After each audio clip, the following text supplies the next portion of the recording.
Today's video, I'm going to show you how to unclog a bathroom sink. If you were to call a plumber, that might cost you $150 to $200. I'm going to show you step by step how to use the hand snake, and you may not even need it in some cases. So look at this sink, how dirty it is. That's because the water travels down very slowly due to the clog. I don't know what's causing it. I tried everything else. Hot water doesn't work, and nothing is working at this point. To remove all the drawers and get access to the drain pipe. So you will see every sink has this P trap, and P trap usually has water inside. So you have to be careful.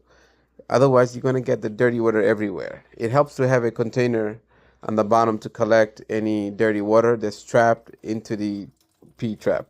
Then you have the stopper. That's also important in this case. Sometimes the stopper is dirty or something gets caught in the stopper and restricts the water flow down to the drain.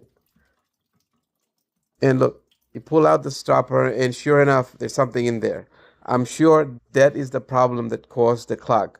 But since I got the pipes apart and I got this sink ready, it doesn't hurt to get the hand snake down and get it cleared. Should in case there's something in the drain that is causing additional clog, this is the time to do it. So I don't have to come back after cleaning up and redo this. So I may as well. And this is one of the reason I highly recommend you use a hand snake, even though you think you found a problem, because sometimes that's not the case. It could be multiple problem when clearing a drain. So with the hand snake, as you see, you turn clockwise, right? You turn clockwise and you keep turning clockwise.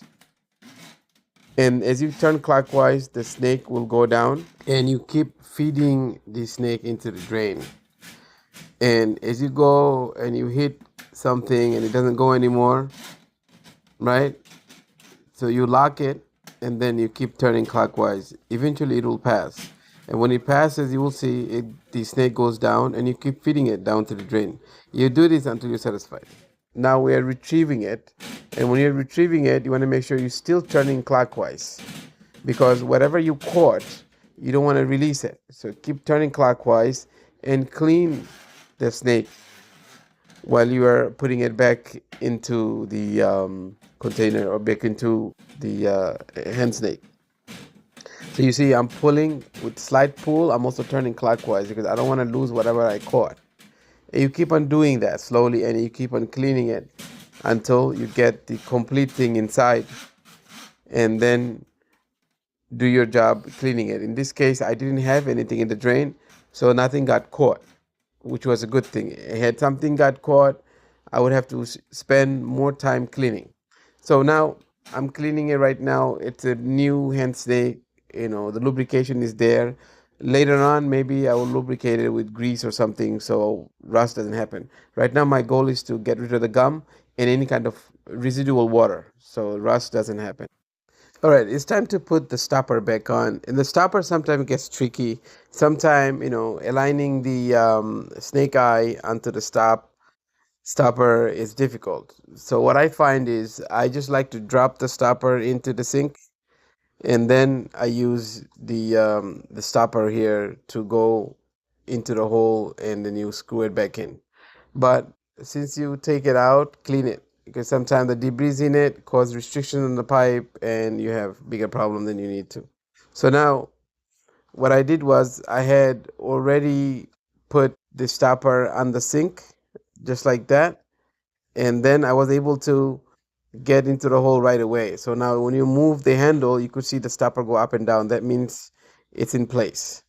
So easiest thing to do is make sure you screw it back onto the drain pipe correctly, so you don't get any leak, because sometimes you could get leak there if it's not installed properly. And the worst that could happen is you install it crooked. All right, so just be careful when you are screwing the nut into place so you don't strip it. These things are plastic. If you're dealing with the metal, even then you could strip threads. You see, I'm testing it again, make sure it's good, it's going up and down. And if it is, you have nothing to worry about. Now it's time to test. Run the water, preferably cold water, preferably hot water. So this way, any gums, any loose dirt would come off easily with the hot water.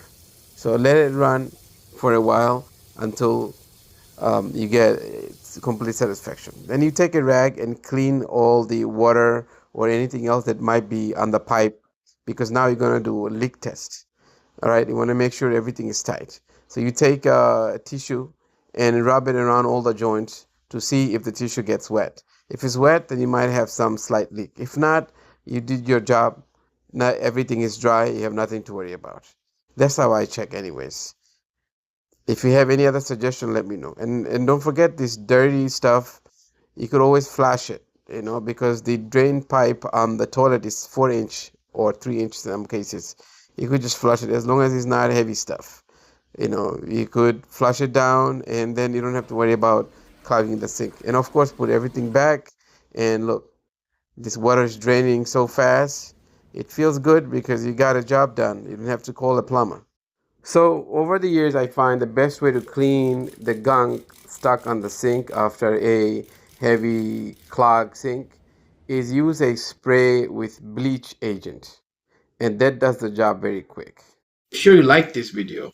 Don't forget to subscribe, like, and share it with anyone that might benefit. And you know what? If you have any tips or you'd like to know more, write a comment below or leave a comment below. Thank you for watching.